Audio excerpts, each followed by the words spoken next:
दोस्तों, आज की हिंदी रीडिंग में हम अपनी जो सिलसिलेवार कहानी हमारी चल रही है आगे की रोज, उसका 5वां पार्ट पढ़ेंगे साथ साथ। तभी आंगन में खुले हुए नल ने कहा, टिप टिप टिप टिप। मालती ने कहा, पानी, और उठकर चली गई। खन खन शब्द शब्द कहते हैं लफ्ज को। से हमने जाना बर्तन धोए जाने लगे हैं। टीटी माहेश्वर की टांगों के सहारे खड़ा मेरी ओर यानी मेरी तरफ देख रहा था। अब यकायक यानी अचानक उन्हें छोड़कर मालती की ओर यानी तरफ खिसकता हुआ चला। महेश्वर ने कहा, उधर मत जा, और उसे गोद में उठा लिया। वो मचलने और चिल्ला चिल्ला कर रोने लगा।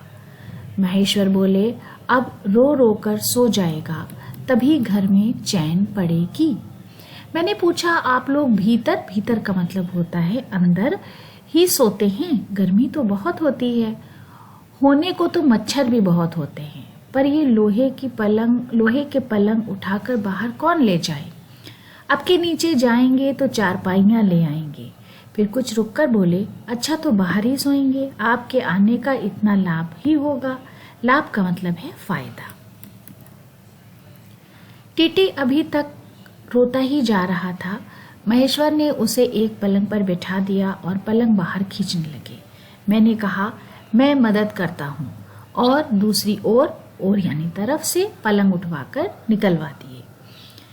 अब हम तीनों, महेश्वर, टीटी और मैं, पलंग पर बैठ गए और वार्तालाप यानी बातचीत के लिए एक उपयुक्त का मतलब है मुनासिब विषय मौजू, यानी बातचीत के लिए एक मुनासिब मौजू, वार्तालाप के लिए उपयुक्त विषय ना पाकर उस कमी को छुपाने के लिए टीटी से खेलने लगे।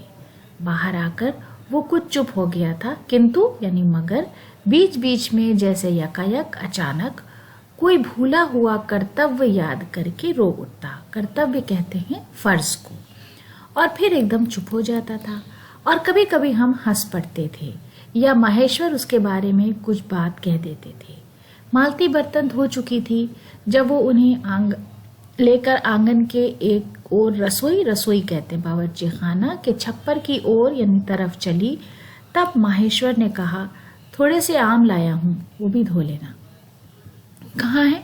अंगीठी पर रखे हैं, कागज में लिपटे हुए। मालती ने भीतर यानी अंदर जाकर आम उठाए और अपने आंचल में डाल लिए।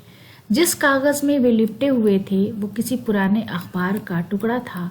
मालती चलती चलती संध्या यानी शाम के उस क्षीण प्रकाश यानी हल्की रोशनी में उसी को पढ़ती जा रही थी। वो नल के पास जाकर खड़ी उसे पढ़ती रही। जब दोनों ओर यानी दोनों तरफ पढ़ चुकी, तब एक लंबी सांस लेकर उसे फेंक कर आम धोने लगी। मुझे यकायक याद आया यानी अचानक याद आया, बहुत दिनों की बात थी जब हम अभी स्कूल में भर्ती हुए ही थे, जब हमारा सबसे बड़ा सुख यानी खुशी और सुकून, सबसे बड़ी विजय यानी जीत थी हाजिरी हो चुकने के बाद चोरी से क्लास से बाहर भाग निकलना और स्कूल से कुछ दूरी पर आम के बगीचे में पेड़ में चढ़कर कच्ची अमियां तोड़ तोड़ खाना।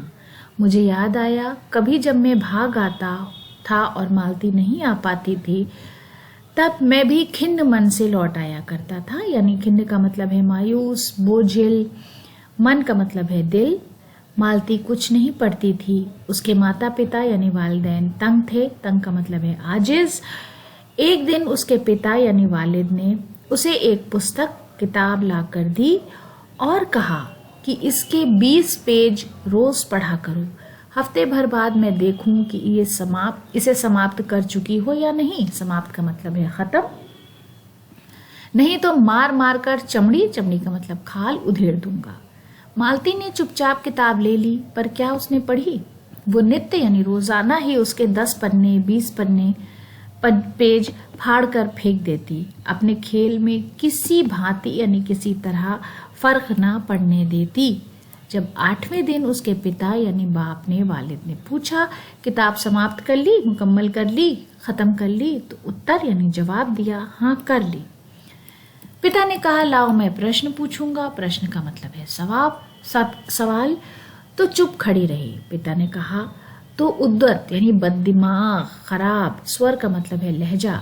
लहजे में बोली, किताब मैंने फाड़ कर फेंक दी है, मैं नहीं पढ़ूंगी।